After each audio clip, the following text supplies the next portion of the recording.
उनसे ज़रा समझते हैं कि वो मार्केट को इस समय कैसे रीड करें। धोनी, मेरे को अच्छे से याद है जब लास्ट टाइम भी हम जुड़े थे तब आप ये कहते मैं प्लस तो नहीं करूँगी। आपने उस समय भी हमको एक कॉशियस नोट दिया था। मैं ये बात समझ सकता हूँ कि उस समय मार्केट का यूफोरिया ऐसा था कि लगता था कि ये क्या बोल रहे हैं, लेकिन फिर भी कई बार क्या होता है जब आपका पूरा बाजार और सब लोगों के वॉइसेस एक तरफ हो जाए ना, मार्केट वहीं पे आपको चकमा देता है। ये कुछ वही करने की कोशिश कर रहा है, हालांकि मेरे को नहीं पता कितना सक्सेसफुल होगा, बट चकमा एक लेवल का देने की कोशिश कर रहा है। आपका व्यू पॉइंट चाहिए जरा। लेवल्स जो है वो ध्यान में रखने हैं, क्योंकि ओवरऑल 30 मिनट्स के चार्ट पे अगर हम निफ्टी को यहाँ पे देखते हैं तो वो एक 50 पीरियड की और 200 पीरियड की एक्सपोनेंशियल मूविंग एवरेजेस है उसके नीचे चल रही है।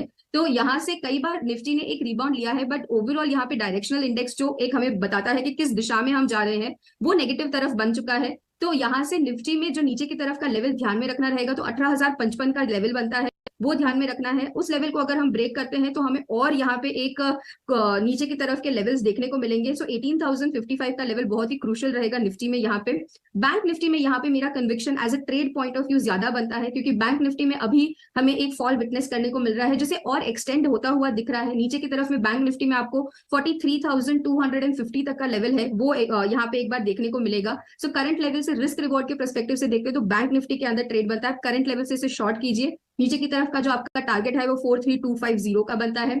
आपको जो स्टॉप लॉस यहाँ पे मेंटेन करना है, तो स्टॉप लॉस इसका आप अभी फिलहाल की जो ये गिरावट शुरू हुई है उसकी कैंडल के जो हाई है उसको हम स्टॉप लॉस लेके चलेंगे, तो आपको 43,770 पे यहाँ पे स्टॉप व्यू काफी टाइम से कॉशियस तरफ का ही बना हुआ है।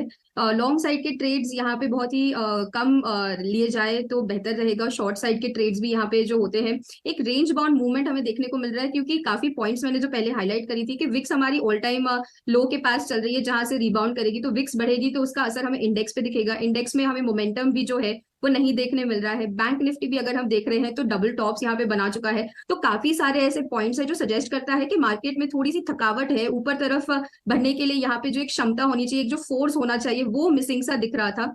और बैंक निफ्टी और निफ्टी दोनों ने ही आज की सेशन में एक गिरावट देखने को मिल रही है। निफ्टी के लिए मेरा कहना यह रहेगा कि निफ्टी में ऑलरेडी जो आज के दिन के लिए मूव आना था वो आ चुका है, तो आज के दिन और कल की एक्सपायरी के लिए निफ्टी में अभी फिलहाल हमारा कोई ट्रेड नहीं बनेगा। फील की होगी कि बाजार चलता तो सीढ़ियों से है लेकिन उतरता लिफ्ट से है।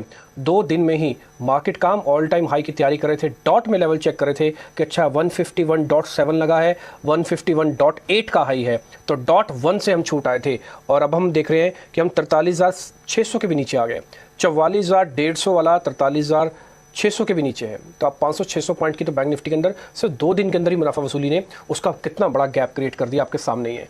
तो थोड़ा सा बी अवेयर, सावधान। जब बाजार चलता है तो फिर वो किसी को नहीं देखता लिक्विडिटी में, और जब लिक्विडिटी ही सक होती है धीरे धीरे मार्केट्स में या कुछ ऐसे पॉइंट्स आ जाते हैं जैसे डेट सीलिंग जैसे पॉइंट्स, तो कुछ ऐसे ही साफ करता है।